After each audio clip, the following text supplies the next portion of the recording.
ناظرین السلام علیکم، اردو پیارا چینل میں خوش آمدید۔ آج ہمارا جو موضوع ہے وہ ہے قواعد کی تعریف۔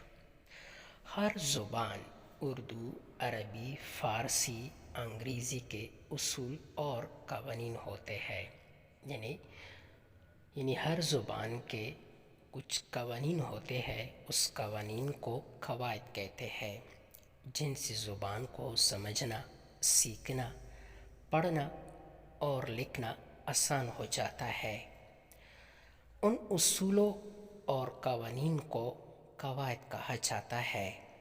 قواعد لفظ عربی زبان سے نکلا ہے، جس کے معنی ترتیب دینا اور منظم کرنا ہے۔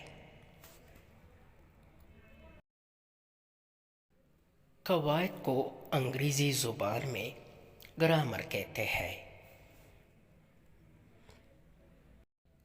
قواعد کی مدد سے ہم الفاظ اور جملوں کو ترتیب دینا اور اسے استعمال کرنا سیکھ سکتے ہیں۔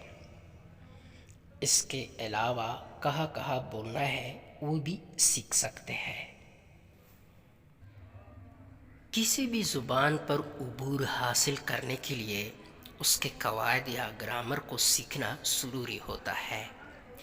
یہاں آپ کو اردو قواعد کے متعلق معلومات فراہم کی جائے گی، بلکہ اردو پیارا چینل میں۔